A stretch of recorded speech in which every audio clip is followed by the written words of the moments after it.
What if burnout isn't just about doing too much, but spending too much time disconnected from who you actually are? In this episode, I speak with psychology led career strategist Miriam Groom about why so many high performing women end up exhausted, emotionally disconnected, and overextended in careers that look successful on paper. Miriam shares how understanding your natural wiring, strengths, and authentic self can completely change the way you approach career growth and fulfillment. Are you ready? Let's dive in. Welcome to Career Growth for Working Women. If you're feeling tired in a way rest alone won't fix, or successful on paper but unsure what's next, you're not broken. You're not alone. I'm Shannon, a promotion and compensation coach, and this space is about helping women grow their careers with clarity, confidence, and sustainability, not pressure or hustle. Take a breath, settle in, and let's talk about what's really going on beneath the surface. Hello, welcome to the show. My guest today is Miriam Groom, and what stood out to me about her work is that she explores something many high-performing women experience but rarely fully understand. Why do so many capable people end up in careers that look successful on paper but feel exhausting, misaligned, or emotionally unstable in reality? Miriam's perspective comes from both personal experience and professional expertise. After experiencing burnout in what appeared to be the perfect career, she began questioning why traditional career advice often fails people who are highly capable but deeply overextended. With a background in psychology, recruitment, and human capital, she eventually built a psychology led career strategy firm focused on helping people understand not just what they are good at, but how they're actually wired to work, lead, and perform sustainably. Today, her work helps professionals navigate burnout, career transitions, and the deeper patterns that keep people stuck in overfunctioning mode. Miriam, welcome. I'm so glad you're here. Thanks for that. That's a mouthful. Oh my goodness. Okay, so many high performing women are not just overworking strategically, they're overworking psychology. What do you mean by that? So, the whole premise, when I hit my burnout, I wanted to know what was going on. And one main thing that I figured out was that one, I was saying yes to way too many things, Yes. which a lot of women do. We're agreeable by nature. And so we'll say yes to a lot of things without saying, well, does it align to who I am? Does it align to my skill set? Does it align to my interests? But the problem is that we don't know the answers to what interests us, to what our skill set is because we've kind of gone through the motions, if anybody's like me, through their Yes. lives and said, just the opportunity is there, so I'll take it. I'll get pregnant, so I'm going to have kids. This is the opportunity that's here now. I'm going to take it. And so what ended up happening was that I was running a family business. Then I worked for a large Fortune 500 and one of the big four. And I just kept on just taking all these roles and all these tasks that everybody asked of me. And then I burnt out because I didn't have on my own guardrails to understand how much time I was just taking on every day, but Right. also changing your brain and moving from one very different task to another is very tiring, especially if you're doing it from one thing that you're not very developed in to another thing that you are developed in. And so you get into this flow state, but then you break out of it. And so what I ended up doing was when I was on burnout, I got a psychology degree. I did all my psychometrics, which is basically like assessments that kind of figure out who you are and what you want to do. And I wished I had access to like a profiler, somebody who is a psychologist who could just like read me, who could figure out who I am and ask me questions, my behaviors, how I acted, what my interests were when I was a kid, all these things that could kind of devise who I am as a person without me having to do the hard work. But I ended up having to do the hard work, and I figured out the big lesson is that we're giving gifts when we're born. It's our nature, natural gifts, and everybody has a mixture, like almost a recipe. A little bit more salt here, a little bit more sugar in this one. You know what I mean? It's a Yes. mix of skills, but that makes you unique in your own fingerprint. And if you figure out what your skill set is, what parts of the brain are more developed, you end up figuring out that that's exactly aligned to your interest and your purpose. You are meant to figure out what your skill set is and then give it away. Right. Meaning find out what you're good at and help other people and change the world with it, whether it may be painting or it could be, you know, being a psychologist, or it could be helping, doing a podcast and sharing your thoughts and sharing your visions and bringing other people on to share theirs, whatever that may be. Now, the big gap, what I found is that a lot of people don't do the work or do not know how to figure out what their skill set is and what their interests are and purpose, which is all kind of the same thing. And so we figured out a method in order to do that. It's a framework, there's a process, it's step-by-step process. And we align it to careers where you make sure that in the career, because you do it 8 hours a day, and it could be your pastime too, but you activate that part of the brain that's the most developed. And so you're in flow state, you're happy, you're doing that thing. And then you are aware of the things that you're not that good at. So it's not like you don't do them. You don't avoid those things like the plague. You just know I'm going to be really drained that day because I'm going to have to do my accounting that day, or I'm going to have to do all this admin. And, it's like me. And I'm going to do a podcast, and it's going to be something that's just the time's going to fly by. So, it's about being aware of these things and making sure that, of course, like anything, that you fill most of your day with the things that you are interested in and that feed you. Right. It's not possible for everybody, but that's kind of, in layman's terms, what I kind of figured out. And the why so many people are in burnout is because they're spending too much time in those tasks, those dulling tasks, those tasks that they're not, activating part of the brain that's not developed, and that they were convinced that are, and they're masking, they're convinced that they're good at it, and because they've worked on those skills so much and they've developed them so much, but really it's something that they developed into a skill. It's not a natural skill set of theirs. Does that make sense? Yeah, absolutely. And I think for a lot of women, they tie their value into their jobs. And so they feel like they have to say yes in order to be indispensable at work. So, what would you advise the woman that's listening that's like, yeah, that's me? Yeah. I would say the first thing to do, like when you build a house, you need a proper foundation. So many people start with the windows and they'll go straight to, I don't know, going on LinkedIn and trying to find another job, or the kind of more solution mode. Well, I want to pick out the windows before I set up a foundation on my house or get a quote. We have to set up a proper foundation. What I would do is do some internal soul searching and figure out what's your superpower? What's your skill set? If you start there, and there's so many ways to do it. But when I was in deep burnout, that was a cliff for me to almost climb, because I was masking so much and I had no idea who I was. I didn't know what food I liked. I didn't know what color I liked, because I was disconnected from me. And I also disconnected from my body. I was overworking out, like pushing myself in so many ways that just disconnecting me from me. So there's little things that I did that really made a difference, which was one is to do like it's something called the morning pages. I didn't invent this. It's these morning pages that you do right when you wake up. So you're kind of still in REM sleep, like half in REM sleep. And that's when you access your subconscious, and you just kind of free journal.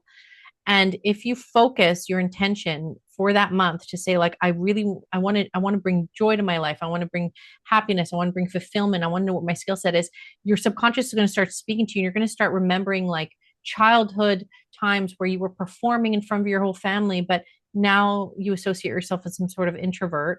But you're like, wait a second, when I was a kid, I was always like performative and wanting to do plays and all that. So you start needing to connect to who that inner onion is of you, and peel away all those layers that we've made over the years to like appease people, and start figuring out who you are. Start figuring out, and with many kids, or even one or none, but family issues, sick family members living with you, you put yourself aside for so long, it's hard to do that. But it's not about being self-obsessed. It's really, it serves everybody to figure out who you are, what your soul wants, and start connecting to the real you and figure out who you are internally. You could also do some psychometric assessments. There's some free ones on Truity, TRUITY.com. That you could start answering some questions that could start giving you some guidance and some light into the real you. And once you start doing that, you don't even know what to say yes or no to, because you don't know whether it aligns to who you are yet. Figure out who you are first, and then the answers to that, to your boss or whatever, is going to be very clear. You could say, well, that's not my skill set. Why don't you call Jim? Jim seems to be really good at that. you should give me these tasks and let me focus on these things because that's going to be better off for you. The return on investment for that is going to be better Right. off. So you're Right. speaking kind of their language, and it's better off for you too because you want to focus on the things that you are interested in and that you're best at and that you're going to do in 2 hours what it takes everybody 8 hours to do. And Right. so, yeah, Yeah, I love that because I think that's a great answer because we do we have to we when we can serve from our best selves, like then we're giving the world what it really needs is our true best self. But if we don't know who we are because we've become so disconnected from that person, then we're just showing up as a shell of a person, and yeah, what the world really needs is us to be our true selves.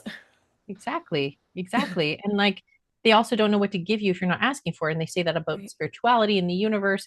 Mhm. And that was my main problem. People were like, well, manifest. I even know what to manifest. I was like, I don't know what I want. I don't know. Do I want to live in the country and rescue dogs or do I want to stay in corporate society? Like, and often when you're burnt out, you want to do like the opposite thing of what you're in life. And usually sometimes the solution is like a 10% shift, but you don't know where to shift. Right. But yeah, when you're presenting this mask, all you're getting back is that. So the friends that you attract, the people, opportunities that you attract are attracted to this mask instead of, Yeah. it's a process to reauthenticate ourselves and do all of that. But then, yeah, you start attracting opportunities and you start attracting uh, individuals in your life, partners and stuff like that. They'll align Right. more with that real person that you really are. Yes, I love that. So burnout, I think sometimes when you think burnout, people hear just like, "Oh, I'm just tired and overworked," but there's so much more to it than just, "Hey, I'm overworked and I'm overtired." I mean, it's a whole response, I feel like a whole body response.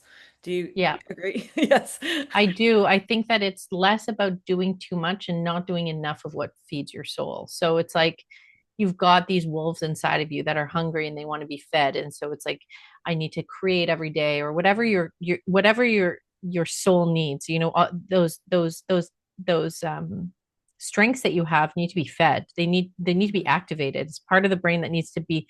They can't it can't go dull. And so if you're activating the stuff that's like the parts of the brain that are not as developed. Not everybody has every part of the brain that's just functioning at 100%. You're tired, right? The 1 hour of work that I'll do doing chemistry will take all the energy out of me all day, and I'll be depressed even going into that task. I'll wake up in the morning and already be Right. sluggish because I can't believe I have to do this today.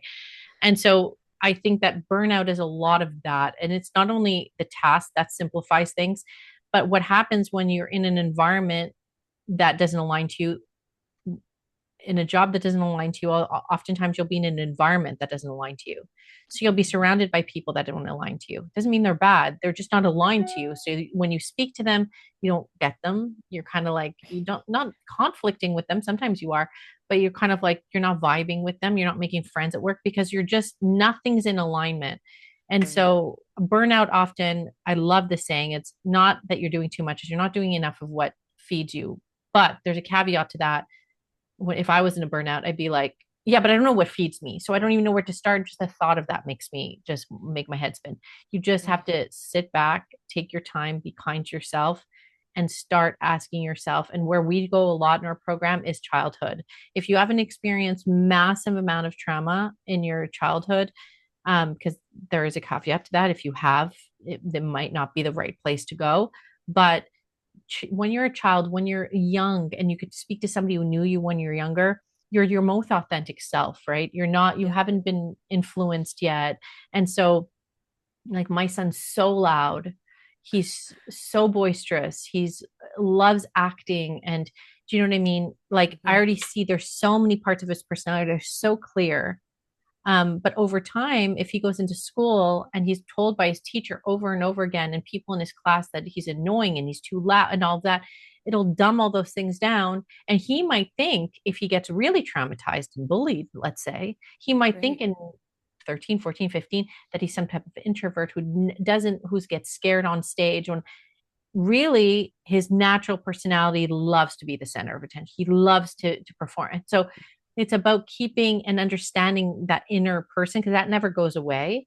It just, Right. and then if he doesn't ever feed that part of himself over time, that may lead to depression and anxiety and things like that. So often what I'd say is try to get back to the real you, find a picture of when you were a kid and try to speak to that person. Because oftentimes, even our parents, if they're not around, or aunts or cousins or whomever doesn't know that, often we have our own memories of who we were Right. and, what it felt to be inside that body. Yes, I remember my son, speaking of our sons, was told that I went to a little conference with his teacher, and this was like in preschool, and she's like, "Oh, he has no confidence. He doesn't like to get up in front of people." And I went, "Okay, that's interesting." But I never told him that. And now he will get up.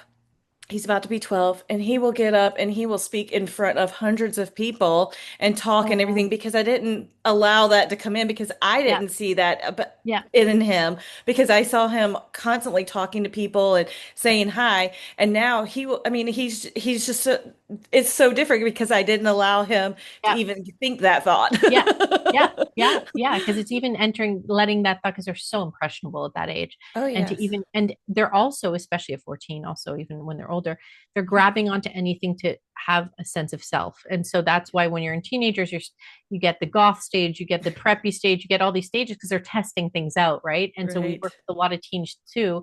And it's normal not to know who you are at that age, and or to even Right. put yourself in a box at any age. We are evolving at every point in time, but it's not that you are one person, you stay one person, is that we have a skill, we are special. And that's where a lot of also anxiety and burnout happens, is that we think that when we don't feed it, there's all these other thoughts and insecurities that come about, and think like, why am I doing this? I'm just going through the motions. I have nothing to give. What's this purpose in life? What am I going to end up on my rocking chair later in life? And what did I accomplish? You don't have a lot of those thoughts when you're living in your purpose. When you know that you're doing something, it doesn't need to be some massive thing that you're saving the world of hunger, but you're exercising your skill set in order to, you know maybe even just inspire the world to do that also. Just to be kind, it could be absolutely anything. So yeah. I love that. I love that. Well, where can the listeners follow your work and connect with you?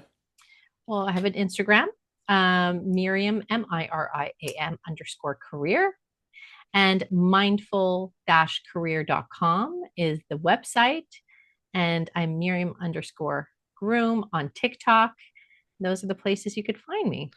Awesome. Well, as we wrap up today, I love to leave my listeners with a small action step or a mindset shift that they can make today. So, what is some step that you would encourage them to make?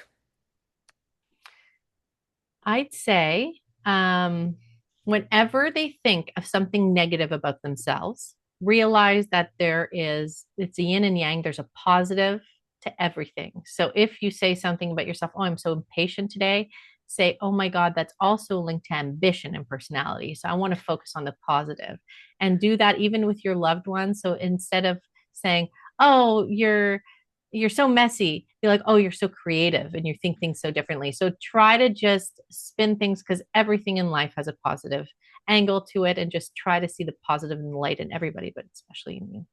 Oh, I love that. I love that. Such great advice. Well, thank you, Miriam, for being here with us today. You. I appreciate your time. Thanks so much. Before you go, I want you to know this. You don't have to figure out your next move alone. If you're feeling stuck, under-recognized, or unsure what's realistically possible in your current role, I offer promotion strategy calls where we walk through your goals, your role, and what makes the most sense for you next. No pressure, just clarity. You can book that call through the link in the description. And if this episode resonated, would you share it with another woman who might need it right now? Leaving a review also helps this show reach more women who are ready for real career growth. I'll see you next time.